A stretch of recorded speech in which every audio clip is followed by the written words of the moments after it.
આજથી થોડાક સમય પહેલાની વાત છે। રાજકોટ જિલ્લાના વિંછિયા તાલુકાના થોરાડિયા ગામે ઘનશ્યામભાઈ રાજપરા નામના એક કોળી સમાજના વ્યક્તિની જાહેરમાં આરોપી ભૂમાફિયા દ્વારા હત્યા નિપજાવી દેવામાં આવી હતી।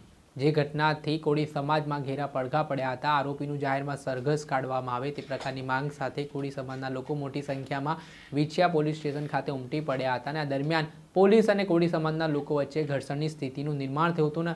પોલીસ ઉપર પથ્થરમારાના મામલામાં 84 થી વધુ લોકો સામે પોલીસ સ્ટેશનમાં નામજોગ ફરિયાદ નોંધાઈ હતી અને 70 થી વધુ લોકોની પોલીસે ધરપકડ પણ કરી હતી। આને જ લઈને રાજનીતિ પણ ગરમાઈ હતી। આ મામલાના સંદર્ભમાં કોળી સમાજના જે નેતાઓ સત્તા પક્ષમાં છે તેમના ઉપર સતત માછલા પણ ધોવાઈ રહ્યા હતા। ત્યારે આ બાબતે મહત્વના સમાચાર સામે આવ્યા છે।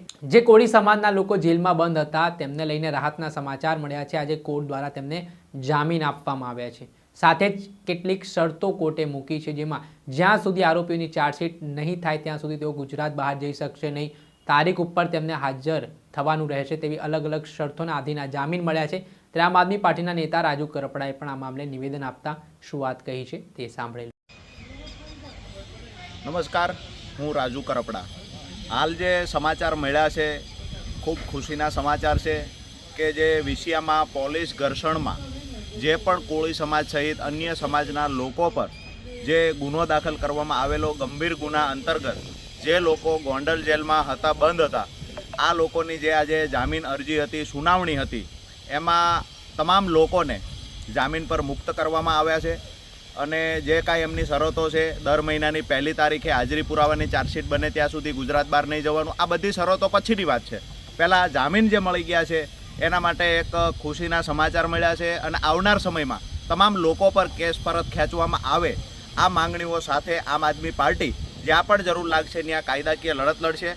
આ લડાઈમાં પીડિત પરિવારની સાથે અને જે ઘર્ષણમાં જે પરિવારના લોકો, નિર્દોષ લોકો જેલની અંદર હતા, આ તમામ લોકોની સાથે સહાનુભૂતિથી અને લાગણીથી જે આમ આદમી પાર્ટીના નેતાઓ સાથે અન્ય સમાજના, અન્ય પાર્ટીઓના નેતાઓ જે જોડાયા, આ તમામનો હું આભાર માનું છું। સાથે જ ખાસ કરી અને આભાર આમ આદમી પાર્ટી લીગલ ટીમ એવા ગોપાલભાઈ ઇટાલિયા, જેને મફતમાં તમામ આરોપીઓને, તમામ જે નિર્દોષ લોકો છે એ લોકો માટે કેસ લડવાની જાહેરાત કરેલી। સાથે જ અમારા ભાઈ ત્યાં સ્થાનિક વલ્લભભાઈ રંગપરાની વાત હોય કે પછી જે પરસોત્તમભાઈ બોટાદથી જે વકીલોએ અહીંયા લીગલ રીતે જે કાંઈ મદદ કરવાની થતી એ મદદ પીડિત પરિવારને કરી છે। જે લોકો અંદર હતા એ લોકોને પણ લીગલ એડવાઇઝ આપી છે, મદદ કરી છે। તો આ તમામ લોકોનો આ તકે આભાર માનીશું। અને સાથે જ જે પણ મિત્રોએ આ જે લડાઈમાં સહભાગી બન્યા છે આ તમામ મિત્રોનો ખૂબ ખૂબ આભાર।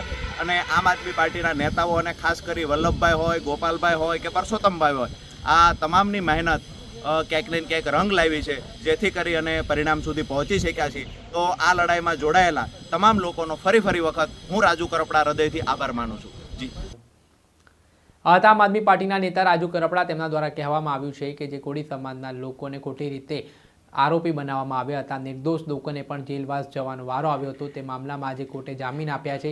ત્યારે તેમણે માંગ કરી છે કે આગામી સમયમાં જે આરોપીઓ છે તેમના પર જે કેસ કરવામાં આવ્યો છે તે કેસ સરકાર દ્વારા પરત લેવામાં આવે તેવી માંગ સાથે તેમણે પોતાનું નિવેદન આપ્યું છે।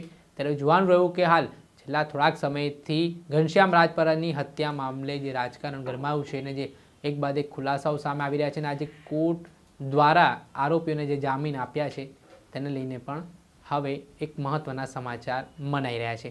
દર્શક મિત્રો, એન્કર ન્યૂઝને આપ લાઇક કરો, સબસ્ક્રાઇબ કરો અને શેર કરવાનું ભૂલતા નહીં।